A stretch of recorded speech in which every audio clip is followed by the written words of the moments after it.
Le message est clair, le peuple n'y croit plus. Une nation qui veut aller de l'avant doit avoir le courage d'interroger son parcours. Vous connaîtrez la vérité et la vérité vous rendra libre.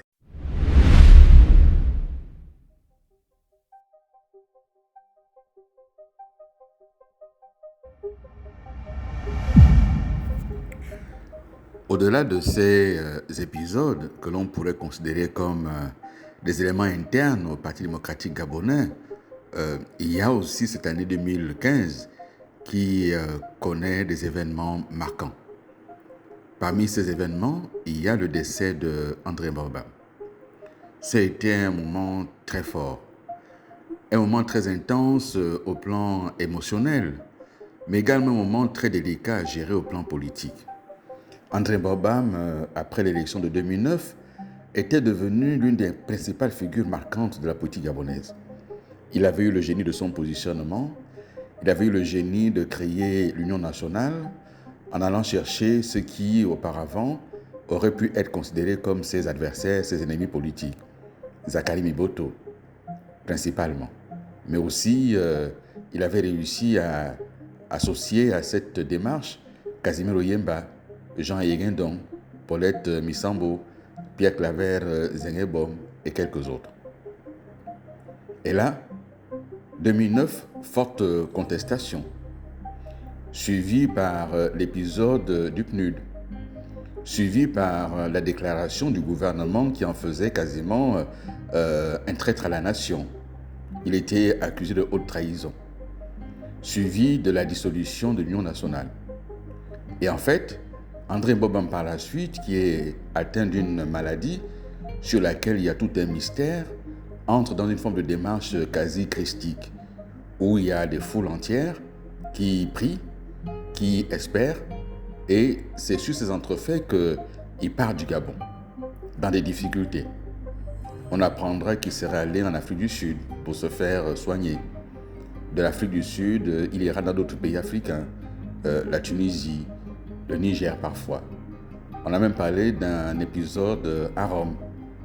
Et puis, ce mois d'avril 2015, l'annonce tombe. Et ça a été un séisme, un bouleversement. Parce que qu'on le veut ou non, André Borbam est quelqu'un que nous connaissions. Quelqu'un avec qui nous avions travaillé. Quelqu'un avec qui, à titre personnel, j'avais entretenu de très bonnes relations, aussi bien au gouvernement qu'après ma sortie du gouvernement. Contrairement à ce qui a pu être dit, j'ai considéré que c'était de la chicanerie politique, mais André Borbam, je n'ai jamais été un de ses agents. Ça n'a aucun sens. André Borbam, lorsque moi je deviens ministre, Paul Mbabesol discute déjà avec Omar Bongo depuis Paris. Et Paul Mbabesol rentre au Gabon dans des discussions avec Omar Bongo. Il n'y avait pas besoin d'avoir quelqu'un autour de lui pour savoir ce qu'il faisait. Il y avait des relations avec Omar Bongo. Et à ce qui me concerne, je n'étais pas dans des relations entre Paul Mbabesol et Omar Bongo. J'étais très jeune et je faisais ce que j'avais à faire. Et donc j'ai considéré que cet épisode-là, c'était la chicanerie. Mais toujours est-il que le décès de Borbam secoue le pays. Il secoue le pays parce qu'il y a d'un côté ceux qui accusent le pouvoir d'être à l'origine de ce décès. Il secoue le pays parce qu'il y a de part et d'autre des faucons. Dans les proches d'André Borbam, il y en a qui veulent en découdre. Au niveau de la famille, il y en a qui veulent en découdre, mais aussi ceux qui veulent que les obsèques se passent bien. Il y en a qui discutent avec le pouvoir à ce moment-là, qui vont rencontrer le président Ali Bongo. Et parfois, je suis témoin, parfois, je participe des discussions. Et puis, dans la rue, il y a une récupération politique. Je me souviens, et chacun a pu vivre l'épisode de l'arrivée de la dépouille d'André Borbam, avec des cortèges dans les rues, avec la partie consacrée à la veillée, mais surtout la partie départ, le départ d'André Borbam. Ça a été un épisode marquant. Il y avait du monde dans les rues. Ce jour-là, ça aurait pu basculer. Il aurait suffi de très peu pour que le pays s'embrase. Il a fallu gérer cela. Je tiens, à titre personnel, à remercier ceux avec lesquels j'étais en contact à l'époque pour gérer cette question-là. Mais il y a aussi des ministres qui ont géré cela, Pakan Moubele. Au cabinet du président Ali Bongo, il y en a qui ont géré cela. Et j'étais là parfois lorsque le président recevait les uns et les autres. parce qu'il a fallu gérer. Ce n'était pas un événement banal.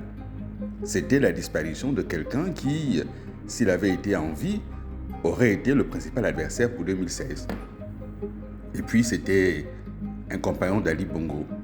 C'était un fils spirituel d'Omar Bongo. Et il était devenu aux yeux des Gabonaises et des Gabonais, de beaucoup d'entre eux en tout cas, un espoir. Et qui partait. Ça n'a pas été simple à gérer. De Libreville à Oyem, je dois dire que nous n'avons respiré que lorsque l'avion a décollé de Libreville. Après ces épisodes sur le boulevard La Voie Express, en direction de l'aéroport, c'était noir de monde. Et puis Oyem qui était noir de monde également, où il a fallu gérer là l'espace public où la dépouille allait être exposée pour les hommages. Cela n'a pas été simple, mais ça a été géré. 2015, c'est aussi au mois d'août, l'interpellation à Paris de Mexan Akombessi par la police française sur une affaire dont on n'a pas bien connu à l'époque la réalité. Mais ça a été un épisode marquant parce que pour la première fois, j'avais été amené à dire au président Ali Bongo, non, je ne peux pas le faire. Lorsqu'il me demandera d'intervenir sur RFI pour prendre la défense de Mexan Akombessi, je répondrai, non, monsieur le président, on ne peut pas. On ne sait pas ce qui se passe dans ce dossier. Le mieux pour le moment est de le gérer de manière diplomatique et non pas médiatique. Cela n'a pas été bien reçu. Le président n'a pas apprécié que je refuse à ce moment-là d'intervenir. Et lorsque Mexan Akombessi rentrera quelques jours après, lorsque nous préparions la journée du drapeau et que nous voyions la présidence, nos relations qui étaient déjà fraîches, qui étaient glaciales, elles sont devenues polaires. Je crois que la journée du drapeau, le 9 août, nous ne sommes même pas dit bonjour. Et puis, quelques temps après, nous devions aller à Paris pour la rencontre que le président Ali Bongo devait avoir à l'Élysée. Dans ces moments-là, généralement, je partais en précurseur avec d'autres, préparer sur place les éléments médiatiques, quelques journalistes. Et puis, j'ai fait une note au président pour solliciter son accord de me rendre à Paris. Et pour la première fois de notre collaboration, il m'a répondu non. Sur la note, c'était un non simple, sans autre commentaire. Ça a été marquant, surprenant. Et puis, au mois de septembre, il m'a appelé un jour à déjeuner, c'était le 11 septembre. Et là, il me dit, bon, écoute, Alain-Claude, tu vas rentrer au gouvernement pour aller là-bas, t'occuper de la communication, réorganiser les choses, les structurer. Je lui disais, mais monsieur le président, nous étions dit que je serai au gouvernement après votre réélection. Pourquoi voulez-vous que j'aille maintenant? Et il me dira, le choix est fait, tu y vas. Et en fait, pendant qu'on parle comme cela, le Premier ministre Nando était en train d'enregistrer la composition de son gouvernement. Et pendant qu'on déjeunait, l'élément passait à la télévision. C'est ainsi qu'en fait, j'entre au gouvernement le 11 septembre 2015, en même temps que Madame Maldenberg.